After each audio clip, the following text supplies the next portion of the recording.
వచ్చినప్పుడు 2 మాటలు మీకు చదివి వినిపించాలని ఆశపడుతున్నాను. 18 నుండి 20 వరకు నేను చదువుతున్నాను. అయితే యేసు వారి యొద్దకు వచ్చి,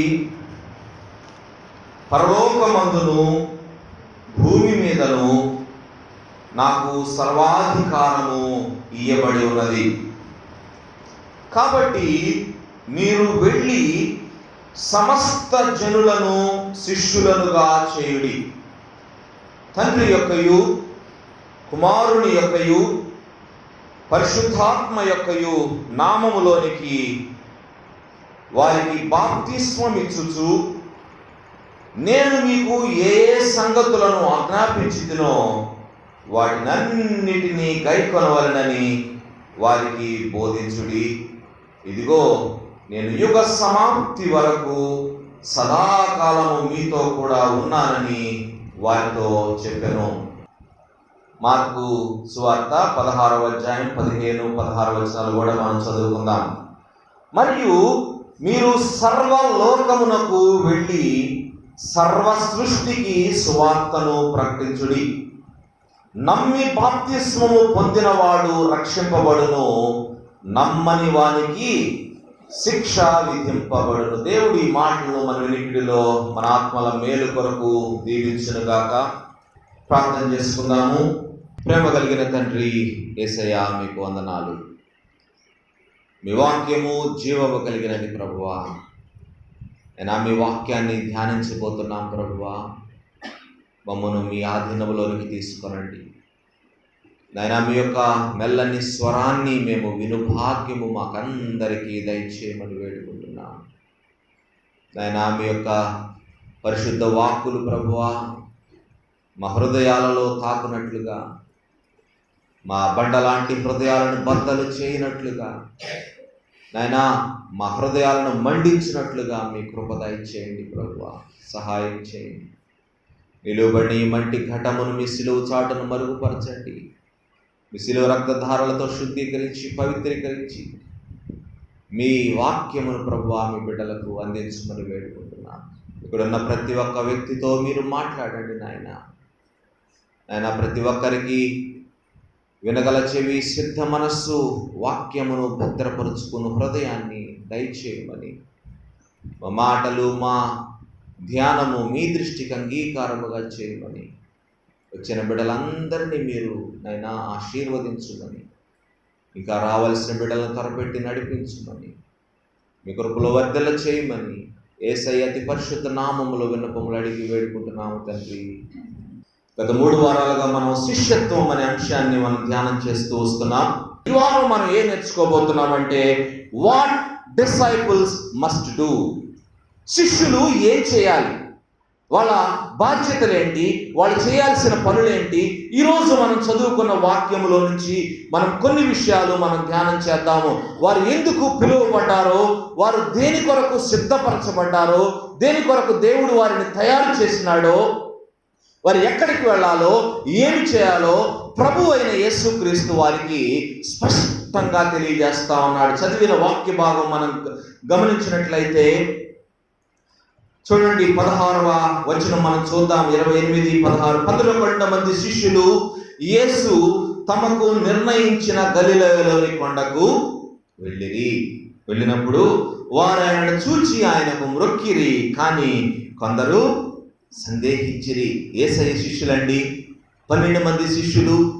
12 మంది శిష్యుల్లో ఒకడు పోయాడు. 11 మంది శిష్యులు కొండెక్కారు. 11 మంది శిష్యులు మరి ఆ ప్రభు యొక్క శిలువ మరణం అప్పుడు పారిపోయారు. కానీ ప్రభు పునరుద్ధానుడైన తర్వాత వాళ్ళందరూ మళ్ళీ తిరిగి వచ్చారు. 11 మందికి అనేక సార్లు యేసయ్య కనపడుతూ వాళ్ళని ధైర్యపరుస్తూ వచ్చాడు. ఇది చివరి ఘట్టం అన్నమాట.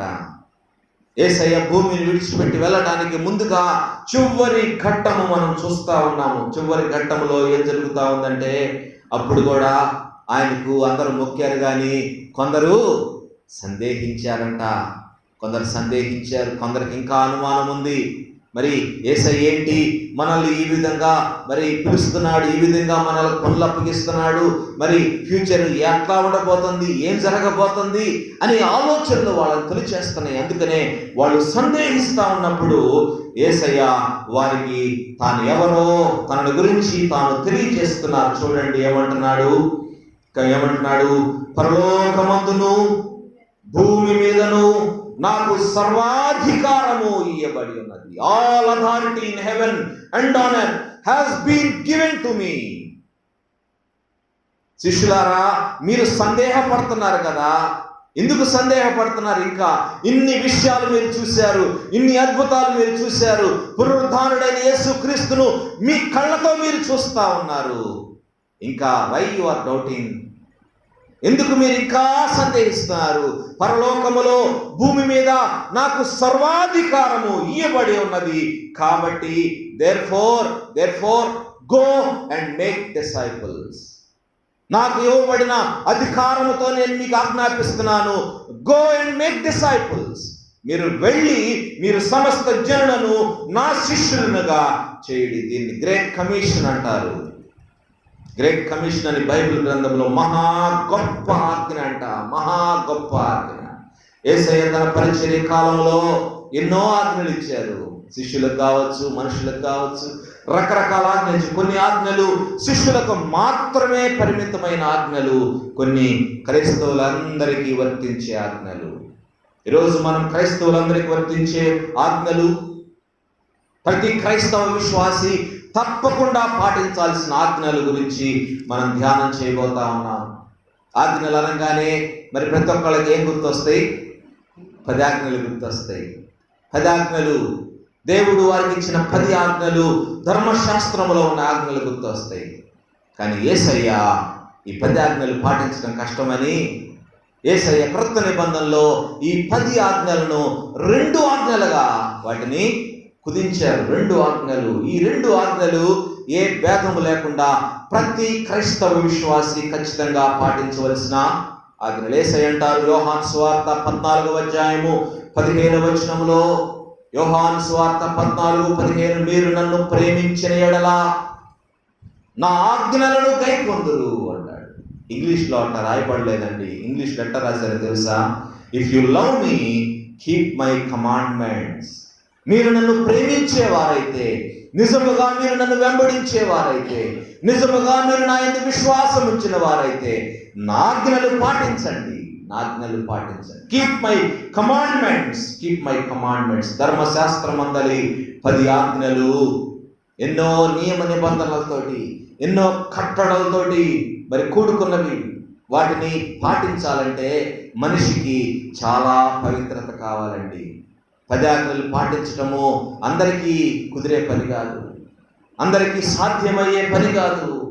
చిన్న చిన్న విషయాలు కూడా అత్యంత ప్రాముఖ్యమైనవి. ధర్మశాస్త్రంలో భయంకరమైన శిక్షలు ఉంటాయి. ధర్మశాస్త్రం అంటే ఒక ఉదాహరణ చూద్దాం. బైబిల్ గ్రంథంలో పెద్ద పెద్ద తప్పుల సంగతి తర్వాత ధర్మశాస్త్రం ఎంత కఠినంగా ఉంటుందో తెలియజేసే ఒక్క వచనాన్ని, ఒక భాగాన్ని మనం చూద్దాము. చూడండి, సంఖ్యాకాండము 15వ అధ్యాయము 32వ వచనం నుండి 36 వరకు చూద్దాం.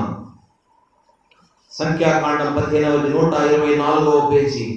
ఇశ్రాయేలీలు అరణ్యంలో ఉన్నప్పుడు ఒకడు విశ్రాంతి దినమున కట్టెలు ఏరుట చూచిరి.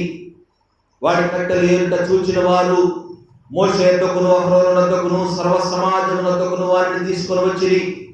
వారికి ఏమి చేయవలనో అది విషదపరచబడలేదు కనుక వారిని కావలిలో ఉంచిరి.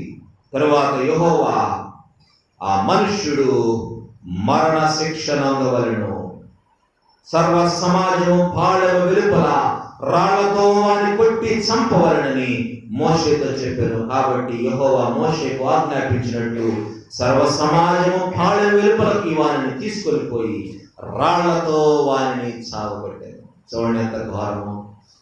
కట్టెలేరుకోవటం తప్ప? ఇంట్లో వంట చేసుకోవడానికి కట్టెలు లేనివాడు కట్టెలు ఏరుకోవటము తప్ప అంటే కానే కాదు కదా. కట్టెలు ఏరుకోవటం తప్పు కాదు, మరి తప్పేంటి? విశ్రాంతి దినమున ఏరటం తప్పు. విశ్రాంతి దినమున కట్టెలేరటం తప్పు. దేవుని ఆజ్ఞ అంటే చూస్తారా? నిర్గమకాండం 20వ అధ్యాయము 8వ వచనంలో దేవుడు వారికి ఇచ్చిన ధర్మశాస్త్రంలో వారికి ఇచ్చిన ఆజ్ఞ. నిర్గమకాండము 20వ అధ్యాయం 8వ వచనం, విశ్రాంతి దినమును పరిశుద్ధముగా ఆచరించుటకు జ్ఞాపకముంచుకొనుము. పరిశుద్ధముగా ఆచరించటం అంటే దాని వివరణ ఏంటో చూడండి. ద్వితీయోపదేశకాండము 5వ అధ్యాయము 12 నుంచి 14 వచనాల్లో విశ్రాంతి దినాన్ని పరిశుద్ధముగా ఆచరించడం అంటే వివరణ చూడండి. దేవుడైన యెహోవా నీకు ఆజ్ఞాపించినట్లు విశ్రాంతి దినమును పరిశుద్ధముగా ఆచరించుము. 6 దినములు నీవు కష్టపడి నీ పని అంతయు చేయవలను. 7వ దినము నీ దేవుడైన యెహోవాకు విశ్రాంతి దినము.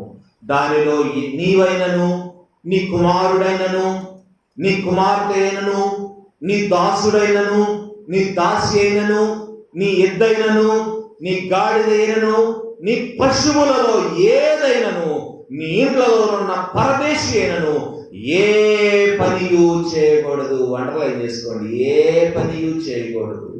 ఎందుకంటే నీవలే నీ దాసుడును నీ దాసియును విశ్రమింపవలెను. చూడండి ధర్మశాస్త్రం ఎంత కఠినంగా ఉందో. ధర్మశాస్త్రం అంటే మరి దేవుడు వారికి ఇచ్చిన ఆజ్ఞలు, వారికి ఇచ్చిన కట్టడలు, వారికి ఇచ్చిన నియమ నిబంధనలు, వారు జీవించాల్సిన జీవితము.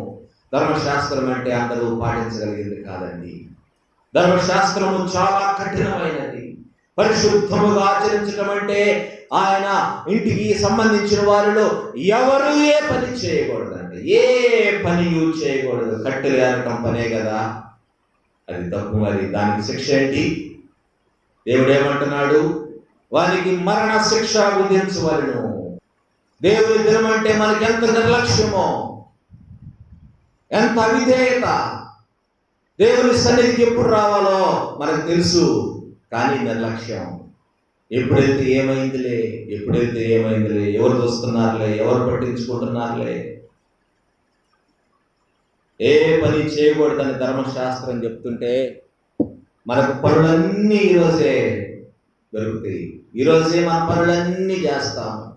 అన్ని పనులు చేసుకొని దేవుని సన్నిధికి రావాలంటే ఆలస్యం అవుతుంది. ఈ మధ్య ఒక కార్టూన్ ఒకటి చూశాను. చర్చికి వచ్చేటప్పుడు తాబేలు బొమ్మ వేశారు. చర్చి నుంచి వెళ్ళేటప్పుడు చిరుతపులి బొమ్మ వేశారు. చిరుతపులి అత్యంత వేగంగా పరిగెత్తేది కదా. లేటుగా రావాలి, తొందరగా పరిగెట్టాలి. ఇది ఈరోజు జరుగుతున్న పరిస్థితి. మనం ఆలోచించేయాల. ధర్మశాస్త్రం ప్రకారం దేవుడు శిక్షలు విధించుకుంటా పోతే ఎవరు మిగలరని అర్థమైపోయింది దేవుడికి. ధర్మశాస్త్రాన్ని పాటించగలిగిన వాడు ఎవడు ఉండడని దేవునికి అర్థమైపోయింది. ఈ ప్రకారం నేను శిక్షలు వేసుకుంటా వెళ్తే అందరూ నాశనం అయిపోతారు, ఎవరు మిగలరు ఇశ్రాయేలు జనాంగములని దేవునికి అర్థమైపోయి దేవుడు ఒక గొప్ప ఏర్పాటు చేశాడండి. మరొక శిక్ష గురి చేసే ఆజ్ఞలు, ఈ కట్టడలు మార్చివేయడానికి దేవుడు ఒక ప్రత్యేకమైన ఏర్పాటు చేశాడు. రోమాపత్రిక 8వ అధ్యాయం 1-4 వచనాలు. కాబట్టి ఇప్పుడు క్రీస్తు యేసునందు ఉన్న వారికి ఏ శిక్షా విధియు లేదు. క్రీస్తు యేసునందు జీవమునిచ్చు ఆత్మ యొక్క నియమము పాప మరణముల నియమము నుండి నన్ను విడిపించెను. ఎట్లాగా ధర్మశాస్త్రము దేనిని చేయజాలకపోయానో దానిని దేవుడు చేసెను. శరీరం అనుసరింపక ఆత్మను అనుసరించి నడుచుకొని మన యందు ధర్మశాస్త్ర సంబంధమైన నీతి విధి నెరవేర్చబడవలనని పాప పరిహారము నిమిత్తము దేవుడు తన సొంత కుమారుని పాప శరీరాకారముతో పంపి ఆయన శరీరమందు పాపమునకు శిక్ష విధించెను. ధర్మశాస్త్రము మనను శిక్షా విధికి గురి చేసింది. శిక్ష నుంచి ఏ విధముగానూ తప్పించుకోలేము. ఏ తప్పు చేసినా దానికి భయంకరమైన శిక్షలు, మరణ శిక్ష. ధర్మశాస్త్రము పాపమును, పాప స్వభావాన్ని ఎంత మాత్రం మనిషిలో నుంచి తీసివేయలేదు. ఎందుకంటే ఆదాములో మనం పొందుకున్న పాప స్వభావము మన తరతరాలుగా మన శరీరాలలో జీర్ణించుకుపోయింది. అది ఆ స్వభావాన్ని తీసివేసే శక్తి ధర్మశాస్త్రానికి లేదు. దేవుడు పాపాన్ని కడుక్కోవడానికి దేవుడు ఒక ఏర్పాటు పాత నిబంధనలో చేశాడు. ఏంటంటే జంతువుల రక్తము ద్వారా వాళ్ళ పాపాలను కడుక్కొని ఒక చిన్న ఏర్పాటు చేశాడు. కానీ అది పాప స్వభావాన్ని తీసివేయలేదు, పాపాన్ని సమూలంగా నాశనం చేయలేదు. కానీ దేవుడు చేసిన ఏర్పాటు ఏంటంటే, చూడండి అంటున్నాడు, దేవుడు తన సొంత కుమారుని నిమిత్తము సొంత కుమారుని పాప శరీరాకారముతో పంపి ఆయన శరీరమందు పాపమునకు శిక్ష విధించాడు. పాపమునకు ఆయన శరీరమందు శిక్ష విధించబడిందండి. అందుకనే ఇప్పుడు క్రీస్తు యేసునందు ఉన్న వారికి ఏ శిక్షా విధి లేదు. ధర్మశాస్త్రం ఏదైతే చేయలేకపోయిందో దానిని యేసుక్రీస్తు శిలువ బలియాగము చేసింది. ఈ జంతువులన్నిటి పక్షముగా ఒక్క దేవుడు, పవిత్రుడైన ఒక్క దేవుడు, ఆయన తన ప్రాణాన్ని పెట్టుట ద్వారా మన పాప స్వభావము తీసివేయబడింది. ఎందుకంటే దాని వెల యేసుక్రీస్తు చెల్లించేశాడు. శిలువలో ఆయన మన యొక్క వెలను చెల్లించాడండి. పాపం వల్ల మనకు వచ్చే జీతం మరణం. కాబట్టి మరణము మనకు రాకుండా నిమిత్తము దేవుడు ఈ ఏర్పాటు చేస్తున్నాడు. యేసయ్య అంటారు, ఇప్పుడు నా యందు విశ్వాసం ఉంచిన వారు చనిపోయినా బ్రతుకుతారు, బ్రతికి నా యందు విశ్వాసం ఉంచు ప్రతి వాడును మరి ఎన్నటికీ చనిపోడు. క్రీస్తు యేసునందు ఉన్న వారికి ఏ శిక్షా విధి లేదు అని వాక్యం తెలియజేస్తా ఉంది. యేసుక్రీస్తు మన పక్షముగా మనం చెల్లించాల్సిన వెలను యేసయ్య చెల్లించినాడు. మరి ఇప్పుడు యేసయ్య స్థానంలో ఉన్న మనము ఏం చేయాలా? ఆయన మనకిచ్చిన ఆజ్ఞలు ఏంటి? ఏ ఆజ్ఞలు మనం పాటించాలా? మత్తయి సువార్త 22వ అధ్యాయము 35 నుంచి 40 వచనాల్లో ఒక ధర్మశాస్త్ర ఉపదేశకుడు యేసయ్య దగ్గరికి వచ్చి ఆయన్ని శోధిస్తూ ఆయన అంటున్నాడు, బోధకుడా, ధర్మశాస్త్రంలో ముఖ్యమైన ఆజ్ఞ ఏది అని అడిగాడంట. అందుకు ఆయన అంటున్నాడు, నీ పూర్ణ హృదయముతోను, నీ పూర్ణ ఆత్మతోను, నీ పూర్ణ మనస్సుతోను నీ దేవుడైన ప్రభువును ప్రేమింపవలను అన్నది. ఇది ముఖ్యమైనదియు మొదటిదియునైన ఆజ్ఞ. నిన్ను వలె నీ పొరుగు వాని ప్రేమింపవలను అను రెండవ ఆజ్ఞయు దాని వంటిదే. ఈ రెండు ఆజ్ఞలు ధర్మశాస్త్రం అంతటికి ప్రవక్తలకును ఆధారములై ఉన్నవి. ధర్మశాస్త్రాన్ని ఉపదేశించే వ్యక్తి అడుగుతున్నాడండి. యేసయ్య ఆయనకు సమాధానం ఇస్తారు, రెండు ప్రధానమైన ఆజ్ఞలు. ఈ రెండు ఆజ్ఞలు ధర్మశాస్త్రానికి ప్రవక్తలకు ఆధారములైనవి. ఈ ఆజ్ఞలు మించిన ఆజ్ఞ లేదు అని యేసయ్య ఆయనకు సమాధానం ఇచ్చినాడు. ఈ రెండు ప్రధానమైన ఆజ్ఞలు. మొదటిది ఏంటి? దేవుని ప్రేమించాలంట. దేవుని ఎట్లా ప్రేమించాలి? నీ పూర్ణ హృదయముతోను, నీ పూర్ణ ఆత్మతోను, నీ పూర్ణ మనస్సుతోను నీ దేవుడైన యెహోవాను ప్రేమించాలి. ఇది ఏ ఒక్కరికి పరిమితమైన ఆజ్ఞ కాదు. ఈ సర్వ మానవాళికి దేవుడిచ్చే ఆజ్ఞలు. ఈ ఆజ్ఞలు పాటించే వాళ్ళు యేసయ్యకి నిజమైన శిష్యులు కాదు. యేసయ్య అంటారు యోహాను సువార్త 13:34లో, యోహాను సువార్త 13:34లో, మీరు ఒకరినొకరు ప్రేమింపవలెనని మీకు క్రొత్త ఆజ్ఞ ఇచ్చుచున్నాను, నేను మిమ్మల్ని ప్రేమించినట్లే మీరును ఒకరినొకరు ప్రేమింపవలెను. మీరు ఒకరి ఎడల ఒకడు ప్రేమ గలవారైన ఎడల దీనిని బట్టి మీరు నా శిష్యులని అందరూ తెలుసుకొందురు. Jesus is giving a new commandment to his disciples. ఆయన శిష్యులందరికీ దేవుడు ఇస్తున్న నూతనమైన ఆజ్ఞ ఏంటంటే ఒకరినొకరు మీరు ప్రేమించాలి. సాధ్యమైన ఇది ఎలా ప్రేమించాలో కూడా చెప్తా ఉన్నాడు. ఎలా ప్రేమించాలంట? నేను మిమ్మల్ని ప్రేమించినట్లే ప్రేమించాలి. నేను మిమ్మల్ని ప్రేమించినట్లు. ఎలా ప్రేమించాడు ఆయన మనల్ని? అది తెలుసుకోవాలి కదా ముందు. నేను మిమ్మల్ని ప్రేమించినట్లే ప్రేమించాలంటే ఆయన మనల్ని ఎంతవరకు ఏ విధముగా ప్రేమించాడో మొదట మనం తెలుసుకోవాలి. ఎట్లా ప్రేమించాడు ఆయన మనల్ని? ఎఫెసీ పత్రిక 5వ అధ్యాయము 2వ వచనం చూడండి. ఎఫెసీ పత్రిక 5వ అధ్యాయము 2వ వచనము, క్రీస్తు మిమ్మల్ని ప్రేమించి పరిమళ వాసనగా ఉండుటకు మన కొరకు తనను తాను దేవునికి అర్పణముగాను బలిగాను అప్పగించుకొనెను. అలాగునే మీరును ప్రేమ కలిగి నడుచుకోండి. యేసయ్య మాటతో ప్రేమించలేదండి, మాటలతో ప్రేమించలేదండి. యేసయ్య తన క్రియలతో ప్రేమించారు. క్రియ ఏ విధముగా క్రియ చేశారంటే తన ప్రాణాన్ని పెట్టారంట. పరిమళ వాసనగా ఉండటకు మన కొరకు తనను తాను దేవునికి అర్పణముగాను బలిగాను అప్పగించుకొనెను. ఎంతగా ప్రేమించాడు ఆయన మనల్ని. ఆయన ప్రేమించి మనకిస్తున్న మరొక ఆజ్ఞ ఏంటంటే యోహాను పత్రిక, మొదటి పత్రిక 3వ అధ్యాయము 16 నుండి 18 వచనాలు. యోహాను మొదటి పత్రిక 3వ అధ్యాయము 16 నుండి 18 వచనాల్లో ఆయన మన నిమిత్తము ప్రాణం పెట్టిన కనుక దీని వలన ప్రేమ ఎట్టిది అని తెలుసుకొనుచున్నాము. ప్రేమ అంటే ఏంటో యేసయ్య క్రియలలో చేసి చూపించినాడు. ఏంటి ఆయన చేసిన కార్యం అంటే మన నిమిత్తము ఆయన ప్రాణము పెట్టాడంట. ప్రాణము పెట్టాడు. మనము కూడా మన సహోదరుల నిమిత్తము మన ప్రాణములను పెట్టబద్ధులమై ఉన్నాము అంటున్నాడు. మన సహోదరుల నిమిత్తము మన ప్రాణము పెట్టబద్ధులమై ఉన్నాము. ఇంకా అంటున్నాడు, ఈ లోకపు జీవనోపాధి కలవాడై ఉండి తన సహోదరునికి లేమి కలుగుట చూచియు అతని ఎడల ఎంత మాత్రమును కనికరము చూపని వాని యందు దేవుని ప్రేమ ఎలాగ నిలుచును. చిన్నపిల్లలారా, మాటతోనూ నాలుకతోనూ కాక క్రియతోనూ సత్యముతోనూ ప్రేమిద్దాము. మాటతో నాలుకతో కాదండి.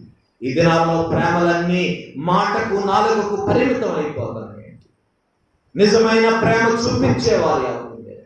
క్రియలతో ప్రేమించేవారు ఎవరు లేరు. యేసయ్యను పోలి నడుచుకునే వారెవరూ లేరు. యేసయ్య లాంటి ప్రేమ చూపించేవారు ఈ లోకంలో ఎవరు కనపడటం లేదు. యేసయ్య మనల్ని ఎందుకు ప్రేమించాడంటే ఆ ప్రేమను ఇతరులతో పంచుకోవడానికి, ఆ ప్రేమను ఇతరులకు చూపించడానికి, క్రియారూపకంగా మన ప్రేమ దేవుని ప్రేమ ఎలా ఉంటుందో రుచి చూపించడానికి దేవుడు మన కోసం ప్రాణం పెట్టాడండి. అందుకనే మనము కూడా మన సహోదరుల నిమిత్తము ప్రాణము పెట్టబద్ధులమై ఉన్నాము. We have to show our love in actions. Mother Teresa అనే, మరి తెలుసా మీకు అందరికి మదర్ తెరీసా నేను మిమ్మల్ని ప్రేమిస్తున్నాను, యేసయ్య మిమ్మల్ని ప్రేమిస్తున్నానని మాటలతో ఆమె ప్రేమించలేదండి కలకత్తా వాసుల్ని. కలకత్తా వచ్చినప్పుడు కలకత్తాలో అతి దుర్భరమైన పరిస్థితులు ఉన్నాయి. అనేక మంది అభాగ్యులు.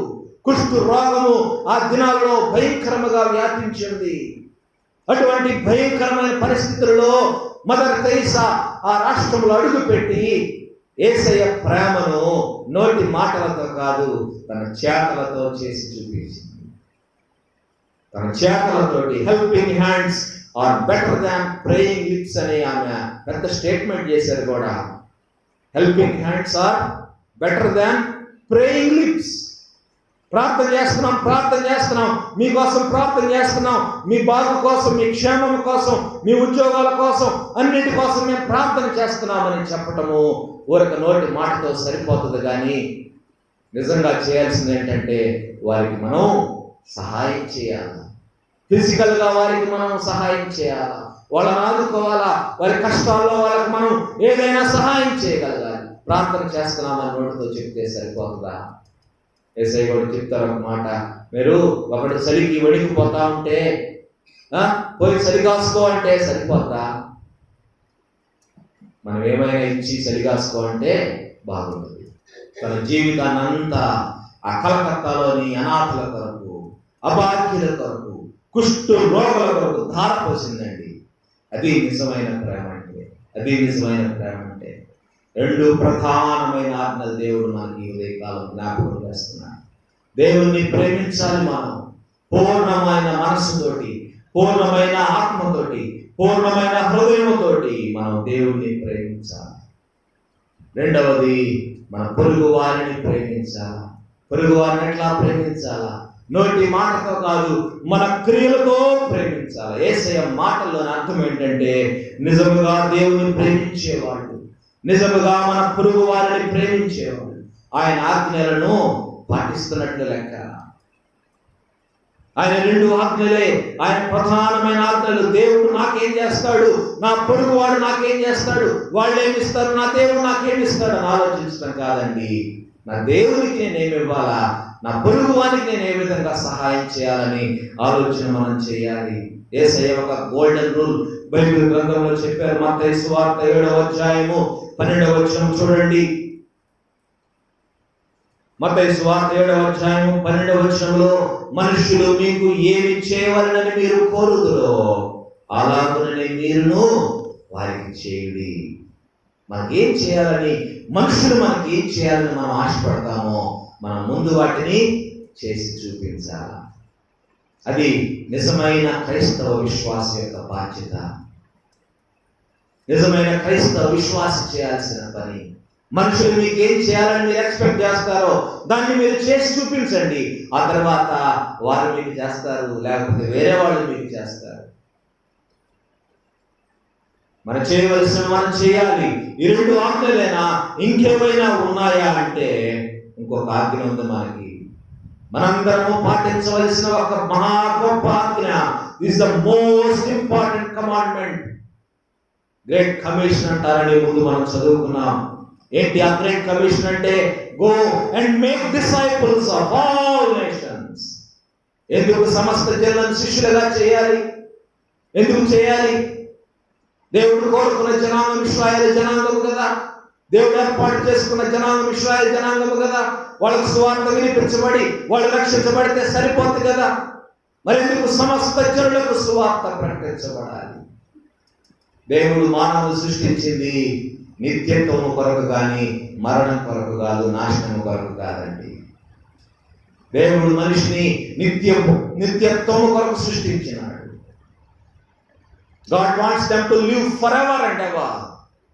అందుకనే దేవుడు ఈ లోకంలో ఉన్న ప్రతి ఒక్కరి గురించి ఆలోచన చేస్తా ఉన్నాడు. ఎందుకు సువార్త ప్రకటించబడాలి అంటే దేవుని ఉద్దేశం గమనించండి. మార్కు సువార్త 16వ అధ్యాయము 16వ వచనములో మనం చదివే దాకా, నమ్మి బాప్తిస్మము పొందిన వాడు రక్షింపబడును, నమ్మని వానికి శిక్ష విధించబడును. శిక్ష విధించబడుతుందంట నమ్మని వారికి. సువార్త ప్రపంచమంతా వినిపించబడుతుంది. సువార్త విన్న వారికి, నమ్మి విశ్వాసం ఉంచిన వారికి, బాప్తిస్మం పొందిన వారికి రక్షణ, నమ్మని వారికి శిక్ష. ఏంటా శిక్ష అంటే? ప్రకటన గ్రంథం 20వ అధ్యాయము 15వ వచనము గమనించండి. ప్రకటన 20వ అధ్యాయం 15వ వచనంలో ఆ శిక్ష ఏంటో వ్రాయబడింది. ఎవరి పేరైనను జీవ గ్రంథమందు వ్రాయబడినట్లు కనపడని ఎడల వాడు ఎక్కడ పడవేయబడ్డాడంట? అగ్ని గుండములో పడవేయబడెను. అగ్ని గుండం అంటే నరకం అంటారు. నరకం మన భాషలో చెప్పాలంటే నరకములో పడవేయబడెను. మార్కు సువార్త 9వ అధ్యాయం 48వ వచనం మనకు తెలియజేస్తా ఉంది. అక్కడ ఏముంటుందో చూడండి. నరకమున వారి పురుగు చావదు, అగ్ని ఆరదు. ఏముంటాయంటే అక్కడ భయంకరమైన వేదన, భయంకరమైన యాతన అక్కడ ఉంటాయి. నరకమున వారి పురుగు చావదు అంటే వారి ఆత్మకు మరణం లేదు. ఆత్మ కాలుతూనే ఉంటుంది. అగ్ని ఆరదు, అగ్ని ఆరిపోదంట. అక్కడ భయంకరమైన వేదన, యాతన. లూకా సువార్త 16వ అధ్యాయము 19 నుంచి 31వ వచనాలలో మనకు ధనవంతుడు లాజరు యొక్క ఉపమానం మనకు కనపడుతుంది. ధనవంతుడు లాజరు పాతాళములో నుంచి ధనవంతుడు వేడుకుంటున్నాడు, పిలుస్తా ఉన్నాడు. చూడండి 24వ వచనము అధ్యాయం మీరు చదవండి జాగ్రత్తగా. లూకా సువార్త 16వ అధ్యాయం 24వ వచనంలో ధనవంతుడు పిలుస్తా ఉన్నాడు, తండ్రి అయిన అబ్రాహామా, నా యందు కనికరపడి తన ప్రేమి కొనను నీళ్లలో ముంచి నా నాలుకను చల్లార్చుటకు లాజరును పంపుము. నేను ఈ అగ్ని జ్వాలలో యాతన పడుచున్నానని కేకలు వేసి చెప్తా ఉన్నాడు. అంటే ఎక్కడి నుంచి? నరకములో నుంచి ఆ ధనవంతుడు కేకలు వేసి చెప్తా ఉంటున్నాడు. ఏముంటది నరకములో అంటే? ధనవంతుడు ఉపమానం మనకు కనపడతా ఉంది. అక్కడ యాతన ఉంటుందంట, అక్కడ ఏడుపు ఉంటుంది, పళ్ళు కొరుకుడు ఉంటుంది, దాహం ఉంటుంది. ప్రభువునందు విశ్వాసం ఉంచని వారు, రక్షణ పొందని వారు, క్రీస్తు శిష్యులు కాని వారు ఇక్కడ ఉంటారు. ఎక్కడ? ఈ నరకంలో ఉండబోతున్నారు. యేసుక్రీస్తునందు ఎవరైతే విశ్వాసం ఉంచలేదో, ఆయన అందించిన సువార్తను విని ఎవరైతే అంగీకరించలేదో వారందరి నరకములో ఉండబోతా ఉన్నారు. మరి వీరికి సువార్త ఎవరు ప్రకటించాలా? ఎవరు ప్రకటించాలి? వీళ్ళకి ప్రభు గురించి తెలియకుండానే నరకానికి వెళ్ళిపోతున్న వారి సంగతి ఏంటి? వాళ్ళ గురించి ఎవరు ఆలోచన చేయాలి? ఎవరు ఆలోచన చేయాలి? అందరి సంగతి తర్వాత ఆలోచన చేద్దాము. ఫస్ట్ మన కుటుంబాన్ని గురించి ఆలోచన చేద్దాం. ఇంకా నీ కుటుంబంలో రక్షించబడని నీ భర్త సంగతి ఏంటి? ఇంకా నీ కుటుంబంలో రక్షించబడని నీ భార్య సంగతి ఏంటి? నీ బిడ్డల సంగతి ఏంటి? నీ తల్లిదండ్రుల సంగతి ఏంటి? నీ అత్తమామల సంగతి ఏంటి? నీ రక్త సంబంధీకుల సంగతి ఏంటి? రక్షించబడ్డారా అందరూ? రక్షించబడ్డారా అందరూ? వారి సంగతి దేవుడే చూసుకుంటాడులే, వారి పాపానికి వాళ్లే పోతారులే అనుకుంటున్నావేమో ప్రియమైన దేవుని బిడ్డ. అలా కుదరదు. It's your responsibility to share the gospel with them. It is your responsibility to share the gospel with them. వాళ్ళకి ఏదో ప్రసంగాలు చేయాల్సిన అవసరం లేదండి. వాళ్ళని ఎట్లా రక్షించుకోవాలో కూడా మరి పేతురు భక్తుడు ఒక మాట రాసి పెట్టాడు. రక్షించబడని భక్తులను భార్యలు ఏ విధంగా రాబట్టుకోవాలా, ఏ విధంగా వారిని రక్షించుకోవాలో పేతురు భక్తుడు రాశాడు. చూడండి, పేతురు మొదటి పత్రిక 3వ అధ్యాయము 1-2 వచనాల్లో ఆ మాటలు ఉన్నాయి. పేతురు మొదటి పత్రిక 3వ అధ్యాయం 1-2 వచనాల్లో, అటువలే స్త్రీలారా మీరు మీ స్వపురుషులకు లోబడి ఉండుడి. అందువలన వారిలో ఎవరైనను వాక్యమునకు అవిధేయులైతే వారు భయముతో కూడిన మీ పవిత్ర ప్రవర్తనను చూచి వాక్యము లేకుండానే తమ భార్యల నడవడి వలన రాబట్టబడవచ్చు. చూడండి ఎంత చక్కగా రాశాడో చూడండి. ఎట్లా అంట, వాక్యము లేకుండానే, వాక్యముతో ఎంతో మంది రక్షించబడతారు, కానీ భక్తులు రక్షించబడని భక్తుల గురించి పేతురు భక్తులు ఇస్తున్న సలహా ఏంటంటే, మీరు మీ పవిత్ర ప్రవర్తనతో మీ భర్తను రాబట్టుకోండి. వాక్యము లేకుండానే మీ మారిన జీవితంతో, మీ మారిన మనస్సుతో, మారిన మీ ప్రవర్తనతో, మారిన మీ పనులతో, మీ అలవాట్లతో, మీ మంచి మనస్సుతో మీ భర్తలను మీరు రాబట్టుకోండి అంటారు. మన కుటుంబంలో రక్షించబడని వారి గురించి దేవుడు మనల్ని లెక్క అడుగుతాడండి. వారి గురించి దేవుడు మనల్ని లెక్క అడుగుతాడు. మనమే వారి గురించి లెక్క అప్పచెప్పాలి ఖచ్చితంగా దేవుని ఎదుట మనం నిలబడినప్పుడు. సువార్త ప్రకటించమని యేసయ్య శిష్యులకు చెప్పి పరలోకానికి ఆరోహణమైపోయారు.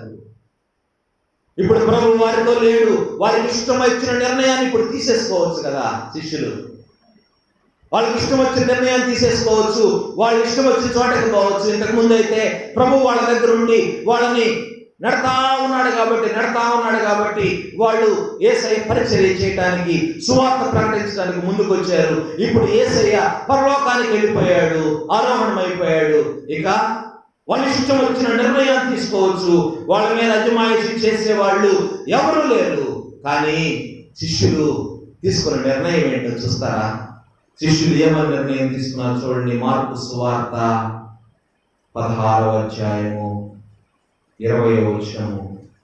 మార్కు సువార్త 16వ అధ్యాయము 20వ వచనము. వారు బయలుదేరి వాక్యము అంతటా ప్రకటించిరి. ప్రభు వారికి సహకారుడై ఉండి వెనువెంట జరుగుతూ వచ్చిన సూచక క్రియల వలన వాక్యమును స్థిరపరచుచుండెను. వారి ఇళ్లకు, వారి వృత్తులకు తిరిగి వెళ్ళలేదండి. వాళ్ళ దేశాలను విడిచిపెట్టారు, వాళ్ళ కుటుంబాలను విడిచిపెట్టారు, వాళ్ళకున్న సమస్తాన్ని విడిచిపెట్టారు. అనేక దేశాలకు వెళ్ళిపోయారండి. సువార్త ప్రకటిస్తూ సువార్త ప్రకటించాలి. ఏం ప్రకటించారు వాళ్ళు చూడండి. ఏమి ప్రకటించాలో యేసయ్య వాళ్ళకు ఆజ్ఞాపిస్తా ఉన్నాడు. మత్తయి సువార్త 28వ అధ్యాయం 20వ వచనంలో ఏమని సెలవిస్తున్నాడు? మీరేమి ప్రకటించాలి? నేను మీకు ఏ ఏ సంగతులను ఆజ్ఞాపించుతునో వాటినన్నిటినీ గైకొనవలనని వారికి బోధించుడి. సొంత ప్రసంగాలు కాదండి, తమకిష్టం వచ్చిన ప్రసంగాలు కాదు, నోటికి వచ్చింది కాదండి. ఈనాటి ప్రసంగాలు అట్లానే ఉంటారని నోటికి వచ్చిన మాటలు చెప్తా ఉన్నారు, నోటికి వచ్చిన పిట్ట కథలు చెప్తా ఉన్నారు, సమయాన్ని వెళ్ళబుచ్చుతా ఉన్నారు, సంఘాలను నాశనం చేస్తా ఉన్నారు. యేసయ్య వాళ్ళ ఖండితంగా ఆజ్ఞాపిస్తున్నాడు, నేను మీకు ఏ ఏ సంగతులు ఆజ్ఞాపించుతునో వాటన్నిటినీ మాత్రమే మీరు బోధించండి. సర్వలోకానికి వెళ్ళి వారిళ్లకు వాళ్ళ వృత్తులకు వాళ్ళు తిరిగి వెళ్ళలేదు, కానీ ప్రపంచమంతా వెళ్ళారు వాళ్ళు. యెరూషలేము నుంచి మన కేరళ తీరానికి ఎన్ని వేల కిలోమీటర్లు తెలుసా? 5,000 కిలోమీటర్లు. 5,000 కిలోమీటర్ల దూరము తోమా ప్రయాణం చేసి వచ్చాడండి. ఎన్నో రకాలైన ఇబ్బందులు ఆయన సముద్ర ప్రయాణంలో ఎదుర్కొంటా ఎన్నో శ్రమలు అనుభవించి ఆయన కేరళ తీరానికి చేరుకున్నాడు సువార్తను మోసుకుంటూ. ఇంత దూరం ఎందుకు రావాలండి? ఆయన ఎందుకు రావాలి? యేసయ్య చెప్తే చెప్పాడని చెప్పి ఆ పక్కన ఊరికి వెళ్ళి 4 మాటలు చెప్పి తిరిగి ఇంటికి వెళ్ళిపోవచ్చు కదా. ఈనాటి సేవ పరిచర్య ఎట్లానే జరుగుతూ ఉంది. సువార్త పరిచర్యను వెళ్తారు, అక్కడక్కడ 4 కరపత్రాలు పంచి తిరిగి వస్తూ ఉంటారు. మేము కూడా అట్లాంటి పనులు చేసేవాళ్ళం. నార్త్ ఇండియాలో మేము పని చేస్తా ఉన్నప్పుడు అక్కడ చాలా కఠినంగా ఉండేది పరిస్థితి, చాలా కఠినంగా ఉండేది. అక్కడ మరి కరపత్రాలు పంచడానికి నిషేధం. 2 సార్లు పోలీసులు పట్టుకున్నారు మమ్మల్ని. తర్వాత ఇంకా క్రీస్తు విరోధులు చాలా మంది మమ్మల్ని వెంబడించారు. వాటిని పంచుతా ఉంటే కొన్నిసార్లు భయపడి, వాళ్ళు మమ్మల్ని వెంబడిస్తున్నప్పుడు భయపడి ఏం చేసేవాళ్ళో తెలుసా? కనపడిన చోట వాటిని పారేసేవాళ్ళు, లేకపోతే పోస్టు డబ్బాల్లో వేసి వచ్చేసేవాళ్ళు, నీళ్లలో విసిరేసేవాళ్ళు. ఇట్లాంటివి ఎన్నో జరుగుతూ ఉండేవి. సువార్త ప్రకటించడం అంటే అంత సామాన్యమైన పని కాదు. తోమా తన దేశాన్ని విడిచిపెట్టి, తన సమస్తాన్ని విడిచిపెట్టి 5,000 కిలోమీటర్ల ప్రయాణం చేసి భారతదేశానికి వచ్చి భారతదేశంలో సువార్త ప్రకటించి తన ప్రాణాలనే పోగొట్టుకున్నాడు. తరిమి చంపేశారండి ఆయన్ని. వెన్నుపోటంట చూడండి, వెన్నులో బళ్ళెం విసిరితే ఆయన వెన్నులో నుంచి ముందుకు వచ్చిందంట బళ్ళెం. అట్లా చంపేశారు ఆయన తోమాని. ప్రియమైన దేవుని బిడ్డ, సువార్త పరిచర్య సామాన్యమైన విషయం కాదు. పౌలు భక్తుడు తన జీవిత కాలంలో సువార్త పరిచర్య నిమిత్తము ఖాళీ నడకన షిప్పుల్లో ప్రయాణించింది తీసేస్తే ఖాళీ నడకన ఎన్ని కిలోమీటర్లు ప్రయాణం చేశాడో తెలుసా? 16,100 కిలోమీటర్లు ప్రయాణం చేశాడంట. 16,100 కిలోమీటర్లు, సుమారు 10,000 మైళ్ళు ఆయన ప్రయాణం చేశాడంట ఖాళీ నడకన. ఎందుకంటే ఆయనకు అంత శ్రమ? తారుసులో ఉండి తన పని తాను చేసుకుంటా బతకొచ్చు కదా. యేసయ్య పిలిచాడు, సరే సువార్త ప్రకటించమన్నాడు. 1 ఊరికి 2 ఊరికి ప్రకటించి ఇంట్లోకి వెళ్ళి పడుకోవచ్చు కదా. శరీరంలో ముళ్ళు ఉంది, ఈ ముళ్ళతో నేను తిరగలేను, నేను నా ఇంట్లో ప్రశాంతంగా రెస్ట్ తీసుకున్నావు అనుకోవచ్చు కదా. ఎందుకు తిరిగాడండి 16,000 కిలోమీటర్లు?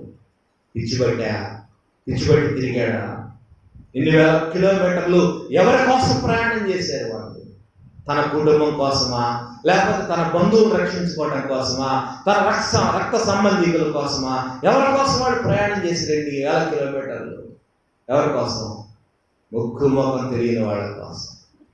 ఎందుకు అంత భారం అంటే, ఒకవేళ నేను సువార్త ప్రకటించకపోతే నరకానికి వెళ్ళిపోతారేమో. ఎవరి కోసం వాళ్ళు తమ ప్రాణాలు అర్పించారండి? ముఖం తెలియని వాళ్ళ కోసం.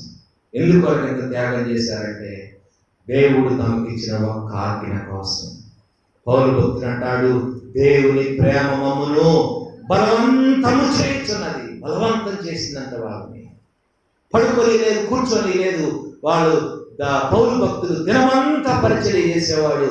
రాత్రులు పత్రికలు రాపిస్తా ఉండేవాడంట. నిద్ర ఉండేది కాదు వాళ్ళకి. ఎందుకంటే నేను ఒక క్షణం నిద్రపోతే ఏమైపోతుందో, ఎక్కడ ఎవరు నాశనం అయిపోతారో అని అంత భారం అండి పౌలుకి. చివరిగా చచ్చిపోయేటప్పుడు కూడా తన పరిచర్యను ఆయన విడిచిపెట్టలా. తిమోతికి రాస్తాడు, అయ్యా తిమోతి, నీవు నా దగ్గరకు వచ్చినప్పుడు చర్మపు కాగితాలు తీసుకొని రా. ఎక్కడి నుంచి రాశాడు తెలుసా పత్రిక? జైల్లో నుంచి రాస్తున్నాడు. రోమా చెరసాలలో ఆయన చనిపోయే పరిస్థితిలో ఉన్నాడు. అయిపోయింది, నేను పానార్పణముగా పోయబడుచున్నాను, నా పరువు కడముట్టించాను, ఇక మీదట నా కొరకు నీతి కిరీటం, జీవ కిరీటం ఉంచబడి ఉన్నదని మాటలు రాస్తూ అయిపోయింది నా జీవితం, చివరి అంకంలో ఉన్నాను. కానీ నీవు వచ్చేటప్పుడు ఏం తీసుకొస్తావు నా దగ్గరికి? చర్మపు కాగితాలు తీసుకొని రా. ఎందుకు? ఇంకా పత్రికలు రాయాలి, ఇంకా ఏదో రాయాలి. చనిపోక ముందు, చివరి క్షణం ముందైనా ఏదో ఒకటి రాయాలి. ప్రియమైన దేవుని బిడ్డ, ఇది భారం అంటే, ఆత్మల పట్ల భారం అంటే ఇది. దేవుని ప్రేమ మమ్మల్ని బలవంతము చేస్తుంది. పౌలు భక్తుడు అంటాడు, సువార్త ప్రకటించవలసిన భారము నా మీద మోపబడి ఉన్నది. అయ్యో, సువార్త ప్రకటించకపోయిన ఎడల నాకు శ్రమ. అవకాశం ఉండి ఒక వ్యక్తికి సువార్త చెప్పలేకపోతే మరి ఆ వ్యక్తిని గురించి రక్తాపరాధము నా మీదే వస్తుంది కదా. అందుకనే భారము నా మీద మోపబడి ఉన్నది. నేను సువార్త ప్రకటించకపోతే నాకు శ్రమ. నేను నిద్రపోతా ఉంటే ఎట్లా అక్కడ ఎవరో నశించిపోతున్నారు. పౌలు భక్తులు ఎంత భారంతో పనిచేశాడండి. ముఖము తెలియని రక్షణ కొరకు ఇన్ని వేల మైళ్ళు ప్రయాణించి సువార్త ప్రకటిస్తే నీవు కనీసము నీ ఇంట్లో వారికైనా సువార్త ప్రకటించగలుగుతున్నావా? నీ రక్త సంబంధికులు ఎవరికైనా, నీ పొరుగు వారికి ఎవరికైనా నీ సువార్త ప్రకటించగలుగుతా ఉన్నావా? నశించిపోతున్న వారి గురించి నీకు భారం ఉందా? వారు నరకంలో యాతన పడతా నేను పిలుస్తా ఉంటే నీకు సంతోషంగా ఉంటుందా? అయ్యా అబ్రాహామా, లేకపోతే ఇంకెవరైనా పేరు పెట్టి పిలిచి, అయ్యా నా భర్త అక్కడ ఉన్నాడయ్యా, నా భర్తను ఒక్కసారి పంపించయ్యా అంటే బాగుంటుందా? అయ్యా నా భార్య ఎక్కడ ఉందయ్యా, నా భార్యను ఒక్కసారి పంపించయ్యా అంటే బాగుంటుందా? సంతోషంగా ఉంటుందా? బిడ్డలు నరకములు అల్లాడతా తల్లి తండ్రి అని పిలుస్తా ఉంటే పైన మీకు సంతోషంగా ఉంటుందా? నరకంలో ఉండి ధనవంతుడు అబ్రహామును వేడుకుంటా ఉన్నాడు, నా తండ్రి నాకు ఇంకా 5 సహోదరులు ఉన్నారు, వాళ్ళు కనీసం వాళ్ళైనా ఇక్కడికి రాకుండా లాజరును సాక్ష్యముగా వాళ్ళ దగ్గరికి పంపించయ్యా. బతిమలాడుకుంటున్నాడండి. వారు కూడా ఈ వేదనకరమైన స్థలానికి రాకుండా నిమిత్తము వారికి సాక్ష్యం ఇచ్చుటకై లాజరును పంపించు అంటే పంపించాడా అబ్రహాము? It's impossible. ఒకసారి ఒక గమ్యాన్ని చేరిన వాళ్ళు మళ్ళీ తిరిగి రావడం కుదరదు. ధనవంతునికి తన సోదరుల గురించిన భారం వచ్చిందండి. నేను నరకానికి వచ్చాను, నా సోదరులు రక్షించబడాలని కోరుకున్నాడు. ఎక్కడొచ్చింది ఆ భారం ఆయనకి? ఎక్కడొచ్చింది? నరకంలో పడవేయబడిన తర్వాత వచ్చింది. లాభం ఉందా అంటే లాభం లేదు. ఈ లోకంలో బ్రతికి ఉండగానే మన వారిని మనం రక్షించుకోవాలి. ఈ లోకంలో దేవుడు మనకు అవకాశం ఇచ్చినప్పుడే అవకాశం మన సద్వినియోగం చేసుకోవాలి. సువార్త ప్రకటించమనేది రక్షించబడిన ప్రతి ఒక్కరి బాధ్యత. బాప్తిస్మం తీసుకొని బలలో పాలు పొందుతున్న ప్రతి ఒక్కరి బాధ్యత. బల దగ్గరికి వచ్చినప్పుడల్లా మనం జ్ఞాపకం చేసుకుంటాము, మీరు ఈ రొట్టెని తిని ఈ పాత్ర నుండి త్రాగినప్పుడల్లా నేను వచ్చు వరకు నా మరణ పునరుత్థానములను మీరు ప్రచురిస్తారు అని యేసయ్య సెలవిచ్చాడు. మీరు ఈ బల దగ్గరకు వచ్చినప్పుడల్లా, ఈ రొట్టెలు తిన్నప్పుడల్లా, ఈ ద్రాక్ష రసము తాగినప్పుడల్లా మీరు నా మరణ పునరుత్థానాలను ప్రచురించాలి. బలలో పాలు పొందుతున్నావు కానీ సువార్త ప్రకటిస్తున్నావా? కనీసం నీ కుటుంబానికి మాదిరికరముగా జీవిస్తున్నావా? నీ కుటుంబాన్ని ప్రభు వద్దకు నడిపిస్తున్నావా? నీ కుటుంబాన్ని దేవునికి దగ్గరగా నువ్వు చేస్తున్నావా? దేవుని చిత్తాన్ని, దేవుని ఉద్దేశాన్ని నెరవేర్చగలుగుతున్నావా? ఉదయకాలం మన గురించి మనం ఆలోచించాలండి. ప్రభు రాకడ సమీపమైంది. క్రీస్తు విరోధులు లేస్తున్నారు. అబద్ధపు క్రీస్తులు, అబద్ధపు బోధకులు బయలుదేరారు. అద్భుతాలు, సూచక్రియలని సోషల్ మీడియాలో భయంకరంగా హల్చల్ చేస్తా ఉన్నాయి. చాలా మంది మేము అవి చేస్తాం ఇవి చేస్తామని ఊదరపడతా ఉన్నారు. ఇవన్నీ మనం చూస్తూ ఉంటే ప్రభు రాకడ సమీపమైంది, టైం లేదని అర్థమవుతా ఉంది. ప్రభు రాకడ బహు సమీపంగా ఉంది. Tomorrow will be too late, today is the right time.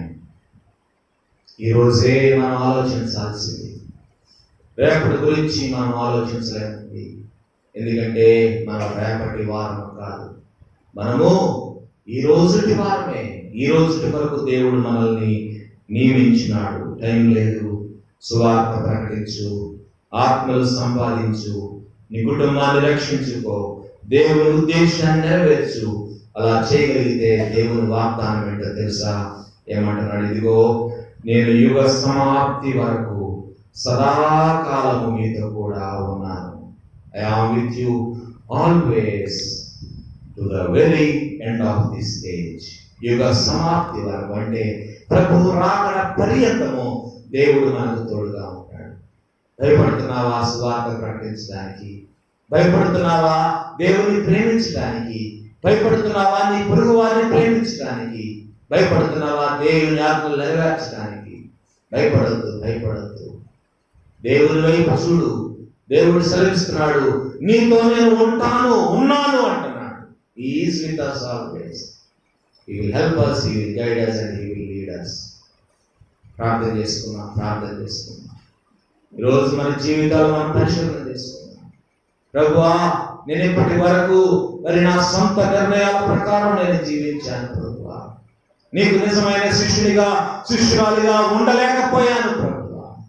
కనీసం నా సొంత వారిని రక్షించుకోలేని స్థితిలో నేనున్నాను ప్రభువా. ఏంటి లోపము? నా జీవితంలో లోపమా? నా పవిత్రమైన జీవితంలో లోపమా? నా ప్రవర్తనలో లోపమా? నా పనులలో లోపమా? ఎందులో లోపమో నాకు బయలుపరచండి దేవుని అడుగుదాం. ఎందుకు నేను రక్షించుకోలేకపోతున్నాను నా భర్తని? ఎందుకు నేను నా తల్లిదండ్రుల్ని, ఎందుకు నా బిడ్డలని, ఎందుకు నా అత్తమామల్ని, నా బంధువులను, రక్త సంబంధికులను ఎందుకు రక్షించుకోలేకపోతున్నాను? నేను రక్షించబడి ఇంతకాలం అయింది కదా, ఇన్ని సంవత్సరాలుగా నేను బలలో పాలు పంపులు పొందుతున్నాను కదా, ఇంకా నా వారి సంగతి ఏంటి? ఒకవేళ మనం ప్రభు పిలిస్తే, ప్రభు దగ్గరికి వెళ్తే లక్కడగడ మనల్ని, నీకు ఇన్ని అవకాశాలు ఇచ్చాను కదా, ఏనాడైనా నువ్వు స్వార్థ ప్రకటించావా? ఏనాడైనా నీ జీవితము ద్వారా ఒక్క ఆత్మను నువ్వు సంపాదించినావా? నీ కుటుంబాన్ని రక్షించుకోగలిగినావా? అంటే మనం ఎంత సిగ్గుపోద్దండి మనకి. నోవహు తన ఇంటి వారి రక్షణ కొరకు ఓడను చేశాడు. ఇంటి వారి రక్షణ కొరకు. తన ఒక్కడి కోసమే కాదు, నేను బ్రతికితే చాలనుకోలేదు, తన ఇంటి వారందరూ రక్షించబడాలనుకోలేదు.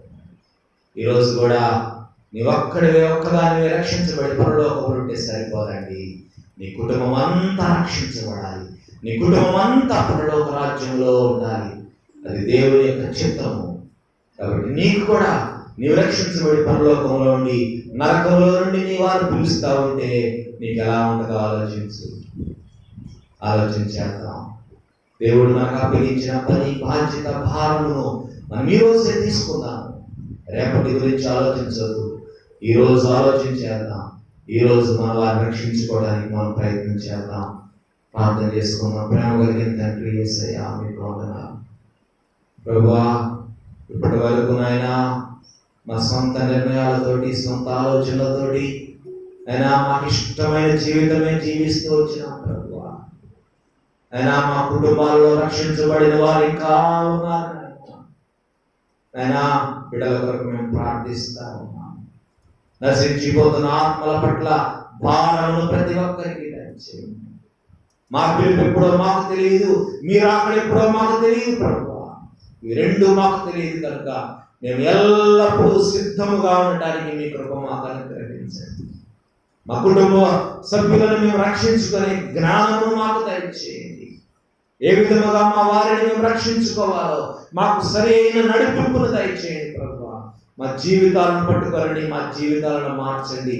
మా జీవితాల ద్వారా మీరు మహిమ పొందండి. మీకు నిజమైన శిష్యులముగా మేము ఉంటూ నాయనా మీ సువార్త ప్రకటించేవారు మేము ఉండడానికి మీ కృప దయచేయండి. ఇప్పుడున్న ప్రతి ఒక్క వ్యక్తి కొరకు మిమ్మల్ని స్తుతిస్తా ఉన్నాం. వారి జీవితాలను బట్టి మిమ్మల్ని స్తుతిస్తా ఉన్నాం. ఇంకా ప్రభు జీవితాలు మార్చుకున్న వారి కొరకు మేము ప్రార్థిస్తున్నాము. ఇంకా నాయన మీ సన్నిధికి వస్తూ పోతూ ఇంకా తమ జీవితాన్ని మీకు సమర్పించని వారి కొరకు మేము ప్రార్థిస్తున్నాం ప్రభువా. గద్దించండి నాయన, వారితో మీరు మాట్లాడండి ప్రభువా. మీరు అక్కడ సమీపంగా ఉందని వారు అర్థం చేసుకొని తమ జీవితాన్ని మీకు సమర్పించడానికి మీ కృప దయచేయండి. కడవరి దినాల్లో ఉన్నాం ప్రభువా. ఆయన ఎప్పుడు ఏమి జరుగుతుందో మేము ఊహించలేని పరిస్థితి, భయంకరమైన దినాలు ప్రభువా. ఈ దినాల్లో నాయన నిజమైన క్రీస్తు శిష్యులముగా, మిమ్మల్ని వెంబడించేవారుగా, మీ కొరకే జీవించే కృపను అందరికీ దయచేయండి. ఆ ప్రభువును రక్షకుడైన యేసయ్య పరిశుద్ధ నామములో అడిగి వేడుకుంటున్నాం తండ్రి. ఆమేన్.